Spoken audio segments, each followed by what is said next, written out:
Bismillahirrahmanirrahim. Assalamualaikum warahmatullahi wabarakatuh. Innal hamdalillah nahmaduhu wa nasta'inuhu wa nastaghfiruh wa na'udzu billahi min shururi anfusina wa sayyiati a'malina may yahdihillahu fala mudilla lahu wa may yudlil fala hadiya lahu.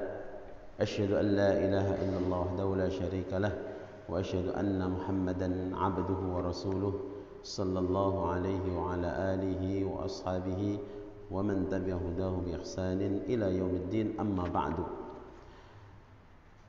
Thumma qala al-muallif babu mulatafatil yatimi wal banati wa sa'irid dha'afati wal masakin wal munkasirin wal ihsani ilaihim wasyafaqati alaihim wa tawadhu'i ma'ahum wa khafdi an-najahi al-janahi lahum. Al-haditsus sabi', masih di bab mengasihi, menyayangi anak yatim, orang miskin, orang-orang lemah, dan selalu berbuat baik kepada mereka. Hadis yang ketujuh,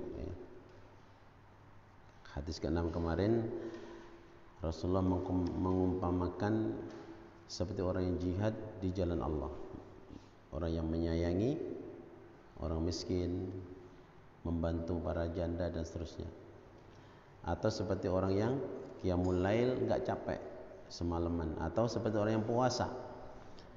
Itu di dalam hadis riwayat muttafaqun. Nah, berikut ini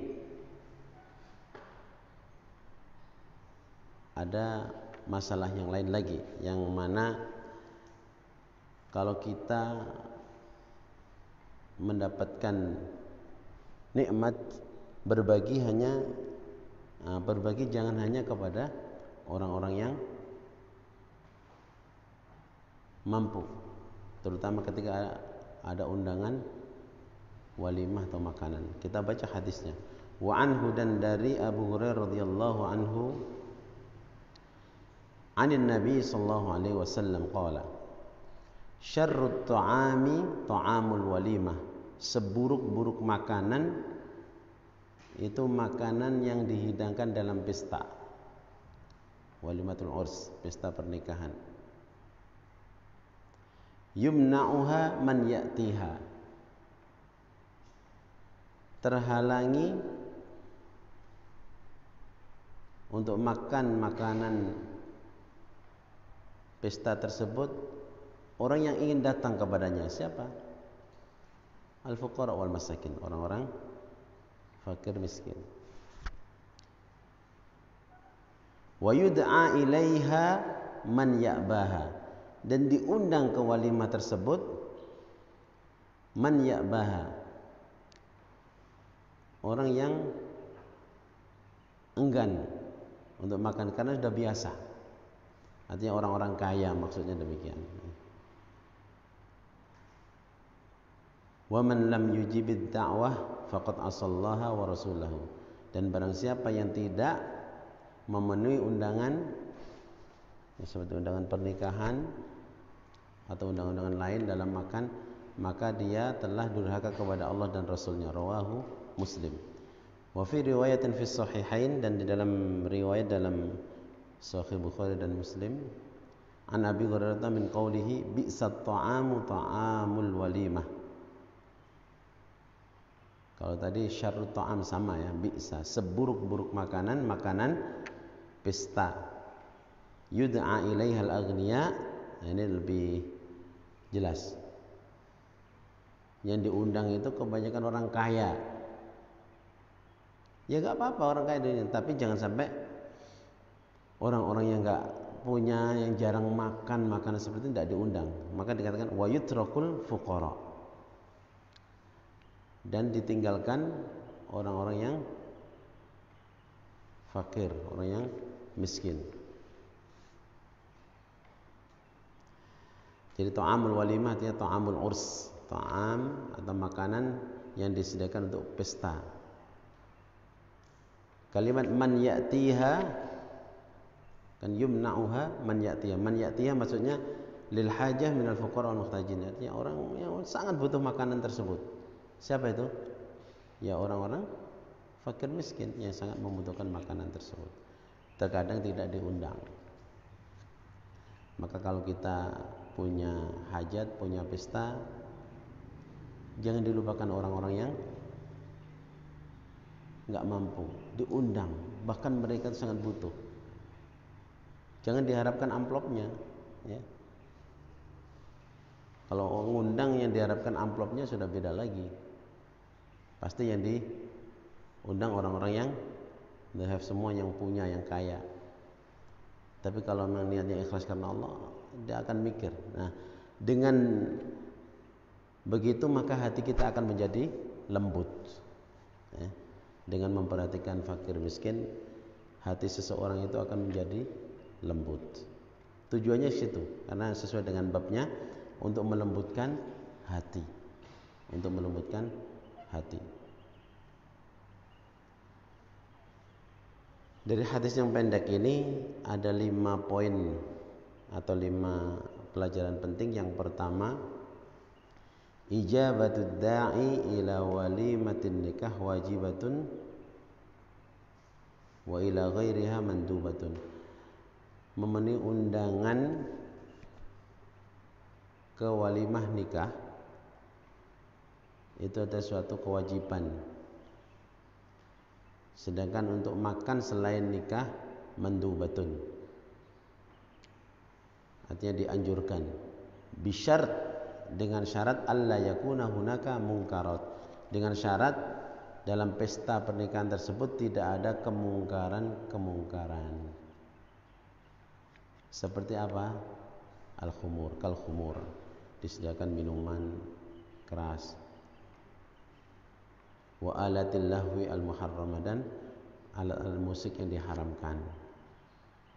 Kalau saya dengarnya pakai apa itu rebana atau apa, mungkin tidak ada masalah, dan itu khusus di waktu nikah. Tapi kalau alat-alat musik yang diharamkan disediakan di situ, joget dan seterusnya, maka hal tersebut hukumnya menjadi tidak wajib, bahkan bisa diharamkan kalau datang tepat pada waktu dilaksanakan keharaman tersebut. Yang kedua, ikhbarun Nabi sallallahu alaihi wasallam bima sayaqa'u ba'dahu min takhsisil aghniya bid-da'wati fil walaim. Ini kabar dari Nabi sallallahu alaihi wasallam apa yang akan terjadi, bima sayaqa'u. Kalau pada zaman sahabat sudah mengerti Islam, semua diundang. Tapi akan datang suatu masa undangan pesta pernikahan itu yang diundang khusus orang-orang kaya, ya. Karena ingin mengharapkan apa? Imbalan dan seterusnya, waliyadzubillah.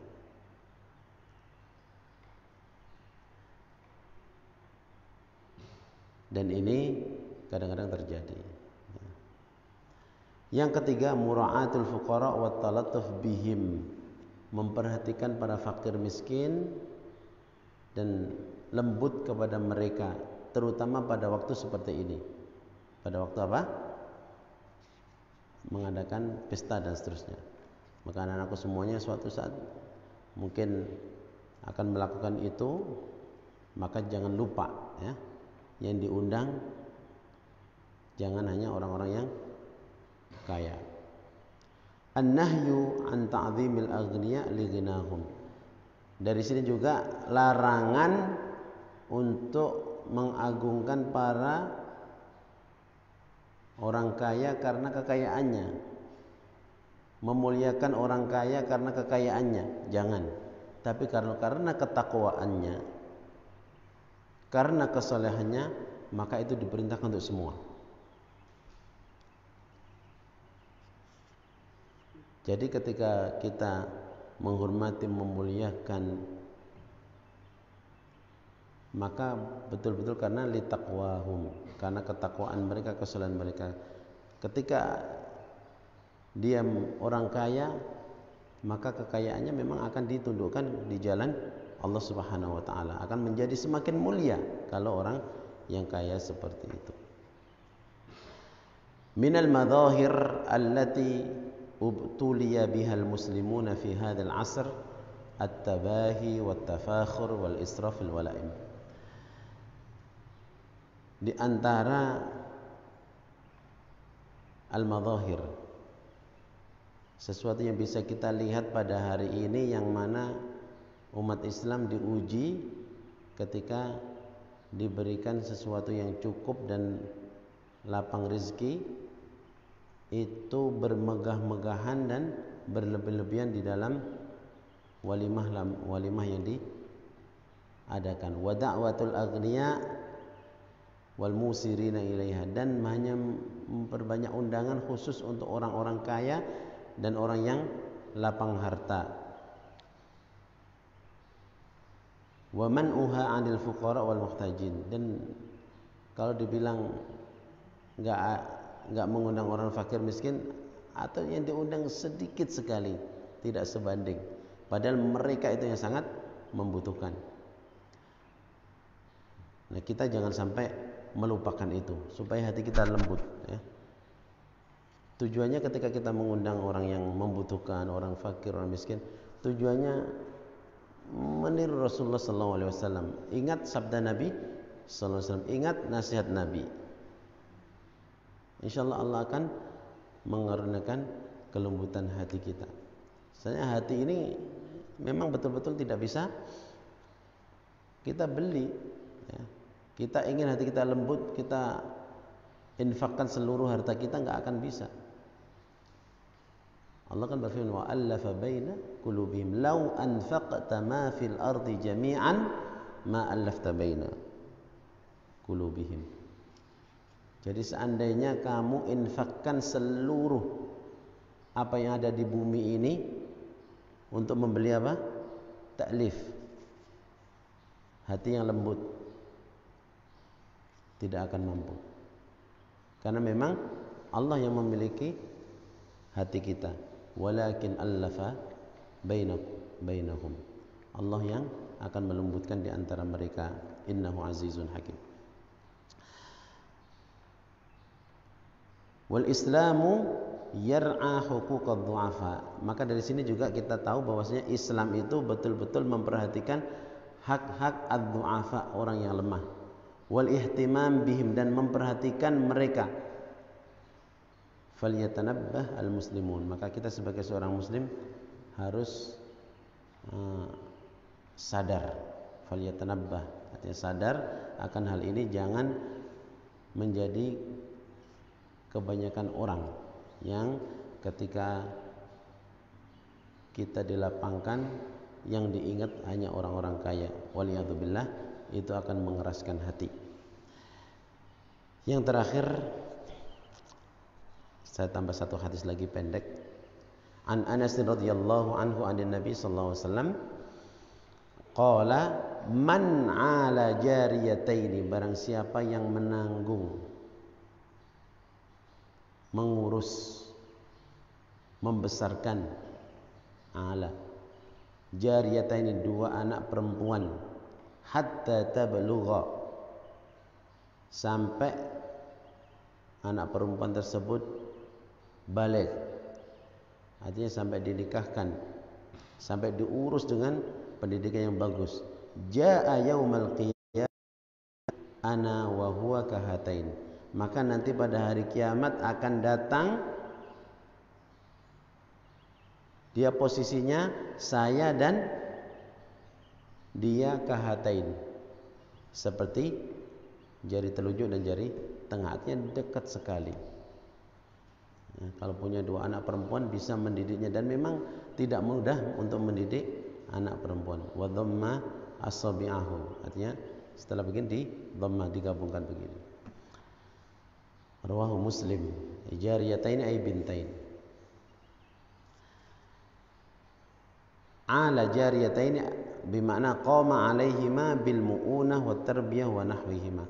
Artinya dia melakukan pendidikan dan memberikan semua yang dibutuhkan, baik secara ruhnya ataupun jasadnya, dibina dan dididik dengan baik, ya. Karena min al-ala itu minal aul wa huwa al-aun, artinya membantu. Hatta tablugha, artinya sampai dia balik. Wa ya'ni bulughu ma ay wusulu ma ila hali yastaqillani bi, artinya sampai dia bisa mandiri sendiri, bisa menjadi seorang wanita yang bisa mengurus. Dan itu dengan cara apa? Wadzalika innama yakunu fin nisa ayyudkhila bihinna azwajuhunna. Artinya dengan menikahkan dia. Sudah dinikahkan dengan seorang laki-laki yang soleh. Dari hadis ini ada 4 poin. 1, fadlu i'alati au i'alatil banat wal birri bihinna. Keutamaan mengurus anak perempuan dan berbuat baik kepada mereka. Al-inayatu bil banati tarbiyatan wa tahdhiban, memperhatikan anak-anak perempuan secara pendidikannya dan akhlaknya, tahdzib. Wa taghdiyatan, dan gizinya supaya baik, wa taujihan, dan memberikan arahan-arahan.